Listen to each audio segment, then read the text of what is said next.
Halloween. A night draped in manufactured frights, plastic skeletons grinning from porches, children giggling in ghost costumes, the sweet promise of candy hanging in the crisp autumn air. It's a celebration of the spooky, a playful dance with fear under the glow of jack-o'-lanterns. But sometimes the masks hide something real. Sometimes the playful chill turns genuinely cold, and the shadows hold more than just costumed figures. Tonight we delve into the Heartland, unearthing stories from those who found real terror lurking beneath the festive veneer. These accounts serve as stark reminders that even on a night dedicated to make-believe monsters, the truly dangerous ones might be walking among us, waiting for their chance. Stay vigilant. What you're about to hear allegedly happened just a couple of years back, during the Halloween festivities of 2021. Narrator. I'm 26 now, but this happened when I was 23.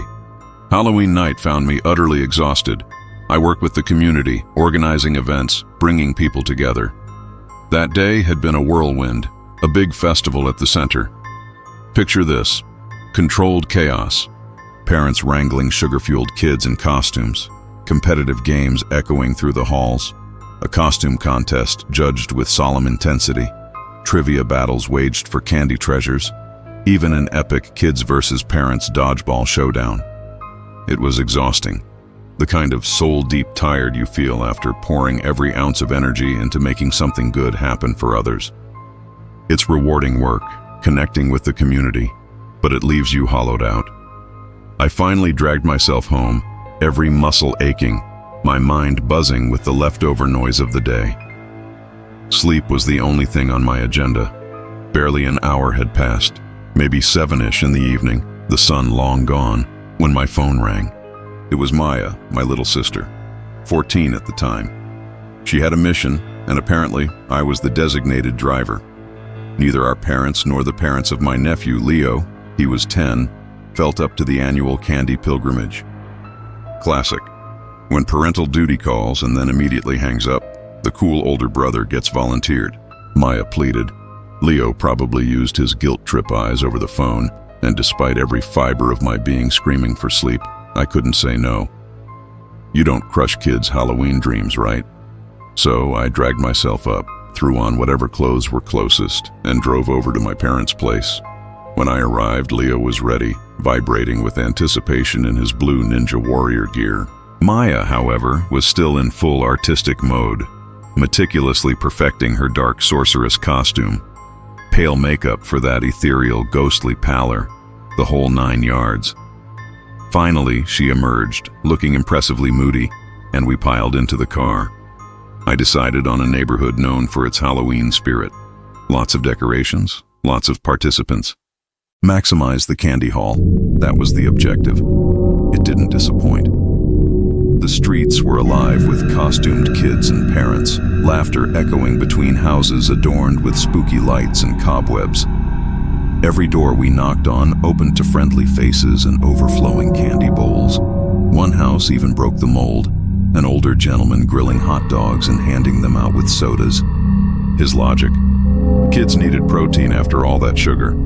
Can't argue with that. We saw some incredible costumes, traded compliments, soaked in the festive energy. Maya and Leo's bags grew heavier with each stop.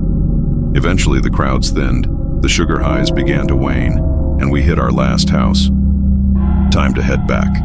The car was parked a ways off, maybe a 10-minute walk through the now quieting streets.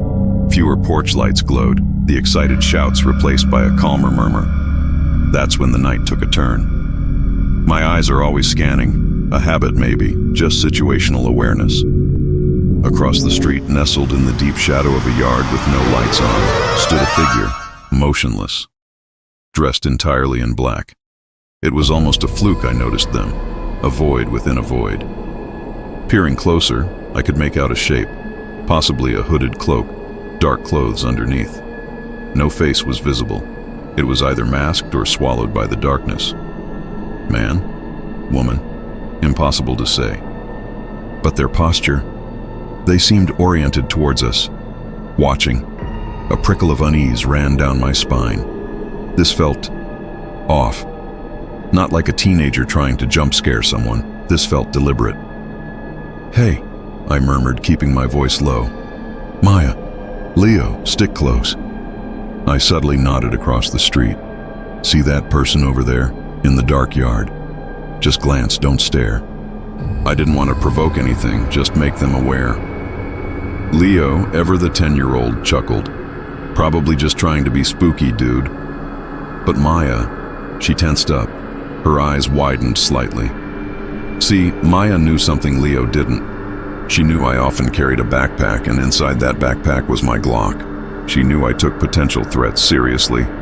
My quiet instruction, combined with that knowledge, told her this wasn't a joke. Leo remained oblivious, lost in the candy calculations happening in his head. I wouldn't tell him about the gun. He was too young. We kept walking, trying to appear casual, but my senses were on high alert. I risked another glance. The figure hadn't moved, still facing us, still watching. The air felt colder. We were maybe halfway back to the car when the sound sliced through the quiet night. Heavy footsteps, boot steps, hitting the pavement hard, fast, right behind us. Sometimes the familiar becomes the most frightening. A place meant for family fun, twisted into a backdrop for unease. This next story comes from a listener who was just 13 years old when Halloween took a turn he'd never forget. It wasn't in his neighborhood, not among the familiar streets. His parents, seeking something different that year, had booked a weekend at a small, family-run resort about an hour from home. A self-contained Halloween celebration, activities, games, the promise of a haunted hayride. Sounds idyllic, right? Picture it. Maybe around a dozen cozy cabins dotted around a main lodge, a small, still lake reflecting the autumn sky, and a wide-open field designated for the festivities. But surrounding it all, pressing in on every side, were the woods. Dense, dark, ancient-looking woods. Peaceful enough by daylight, he recalls, but as dusk bled into night, they transformed into black, impenetrable walls, swallowing the light, amplifying the quiet, making the small resort feel suddenly very, very isolated. They checked in early afternoon. He remembers the initial excitement, the air thick with the nostalgic scent of campfire smoke and sticky sweet candy apples. Kids, already in costume despite the daylight, darted across the lawns like miniature ghouls and superheroes. The main event, the haunted hayride, wasn't until 7:30, his parents told him, with games beforehand. Perfect. While they unpacked, he ventured out. Booths dotted the field, ring toss for candy prizes, a costume contest stage, a pumpkin carving station buzzing with activity. Orange string lights twinkled, fake spiderwebs glistened, standard Halloween fare. It was there he met another kid around his age there. His name was Ben. He was wearing a skeleton costume and said he and his parents were staying in the next cabin over from ours. We played a few games together and got a good amount of candy. As it got closer to 7:30, we saw a crowd of families walking over to the hayride area. The tractor pulling the wagon was parked near a big barn, and they had hay bales lined up inside for people to sit on. There were maybe 20 of us who got on. The driver wore a scarecrow mask, and there were workers dressed like zombies who would jump out during the ride to scare people. The ride started out fun. It was dark by then, and they had torches lighting the dirt trail. The tractor moved slowly through the woods, and every now and then someone in a costume would appear from behind a tree or run up to the wagon. Most people laughed or screamed and then laughed again. It felt like a normal Halloween attraction, but about halfway through, something made me uncomfortable. We were passing through a part of the trail that was darker than the rest. The tractor slowed down, and I looked toward the edge of the woods on my side. That's when I saw a man standing just outside the torchlight. He wasn't part of the hayride cast. I could tell that right away he wasn't wearing a costume that fit the theme. From what I remember, he had a black jacket, jeans, and a baseball cap pulled low over his face. He was just standing there, not moving, with his hands in his pockets. At first, I thought maybe he was one of the workers taking a break, but he wasn't doing anything. He was only watching. At one point, I made eye contact with him, or at least I think I did. Even though his face was shadowed, I could feel his eyes locked on me. I turned to look at the people around me to see if anyone else noticed, but no one seemed to. When I looked back, he was still there in the exact same position. I tried to ignore it for the rest of the ride, but I kept thinking about him. When the hayride ended and everyone got off, I looked back one more time toward the woods. He was gone. I didn't mention it to anyone right then. I figured maybe I imagined it or overreacted. We went back to the lodge where they had more games and food. My parents sat by a bonfire while Ben and I went around collecting candy. Everything seemed normal again. About an hour later, I saw him again. Ben and I were standing near the snack table when I noticed someone off to the side of the crowd. It was the same man. He wasn't close, maybe 40 feet away, but he was standing near the tree line watching again. There were a lot of people around, so it felt strange that he'd just be standing there alone. I remember my stomach tightening when I realized he was looking in my direction.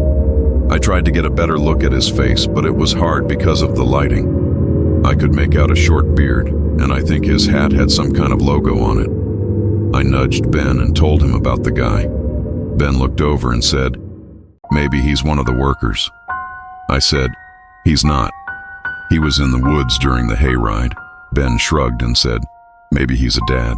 I wanted to believe that, but he wasn't talking to anyone, just standing there. A few minutes later, when I looked back again, he was gone. Around 9:30, if I had to guess, most of the little kids had gone back to their cabins. The event was winding down, but Ben and I still had energy. We decided to walk around the resort before going in. There was a trail behind the cabins that led into the woods. Ben said we should go a little way in to do something scary for Halloween before the night ended. I didn't want to go too far, but we had flashlights and I didn't want to look like a coward, so we walked down the dirt path together, laughing and daring each other to keep going. The farther we went, the quieter it got. The sounds from the resort faded until it was just the crunching of our shoes on the path. We only went maybe 150 feet in when we stopped near a clearing.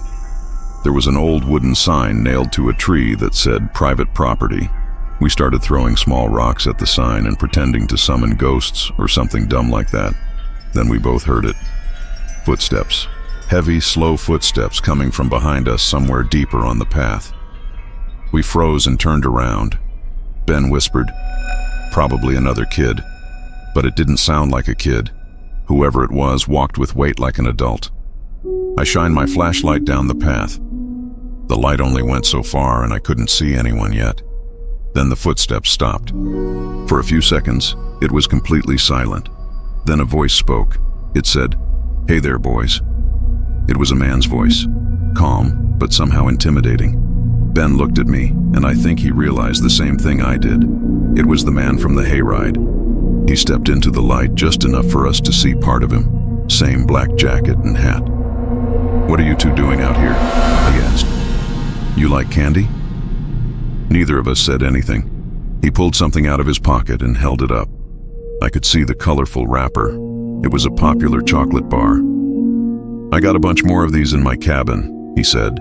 "Come on, I'll give you some." Ben took a step back. I remember his face going pale. The man took a few steps closer and then said, "You don't have to be scared. It's Halloween. I'm just giving candy out. I saw you boys on the hayride earlier." When he said that, my stomach basically dropped. I grabbed Ben's arm and whispered, "Run!" We both turned and sprinted down the path toward the resort. I could hear him behind us for a second. His footsteps were pounding hard as he started to chase. I didn't dare look back. My heart was beating so hard it hurt.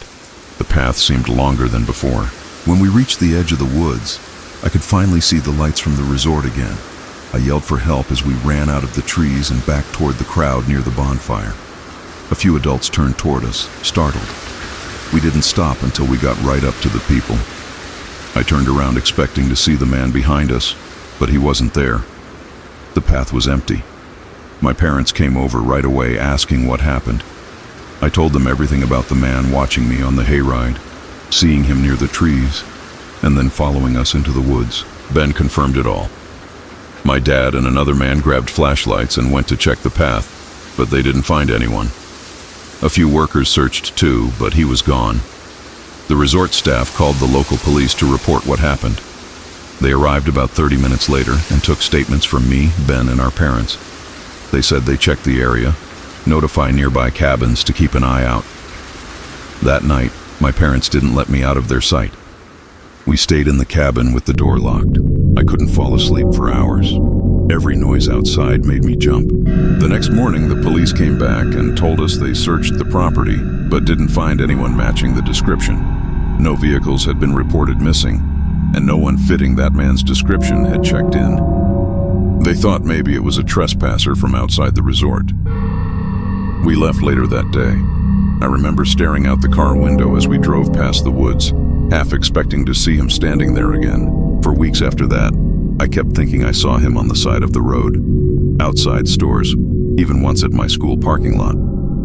But it was always someone else, or at least I hope it was. Ben and I kept in touch for a while. He told me he couldn't sleep for days after it happened. Nothing ever came of this. The police never called again. The man was never identified or caught. Now I'm older, and when I think about that night, what scares me isn't what he did, it's what he could have done if we had believed him for even a second. If we had walked toward him instead of running. I don't think I'd be here to tell this story. And every Halloween since then, whenever I see someone standing alone at the edge of a crowd, I always think of that man. Sometimes people who look like they're part of the fun are watching for a different reason. The fear doesn't always come from the woods or dark streets. Sometimes it comes knocking at your own door, shattering the illusion of safety within the four walls you call home. Our final story tonight comes from Mark. He was 28 when this occurred, just a few Halloweens ago. A self-proclaimed lover of the holiday, looking forward to a quiet night after navigating the initial hurdles of a new, demanding office job. Narrator: my name is Mark, and this happened on Halloween night 4 years ago. I'm 32 now, working a typical 9 to 5, decent pay, nothing spectacular. Back then, though, I was 28, the new guy on the team, which meant I got saddled with the less desirable shifts, the holiday coverage, you name it. So when Halloween, genuinely my favorite holiday, finally arrived, I was more than ready for a break. Being the rookie wasn't fun, and I just wanted a simple night. Watch kids enjoy the trick-or-treating spectacle, then retreat indoors with some classic horror movies and leftover candy. At the time, I was living solo in a modest house on the edge of town. My girlfriend Sarah was visiting her parents that weekend. The house wasn't completely isolated. I had neighbors, but the street became dead quiet after the prime trick-or-treating hours, usually around 9 p.m. Most families with young kids would turn off their porch lights by then. I didn't have kids myself, so my plan was just to hand out candy until the doorbell stopped ringing. Having lived in apartments before getting this place, I was no stranger to Halloween pranks.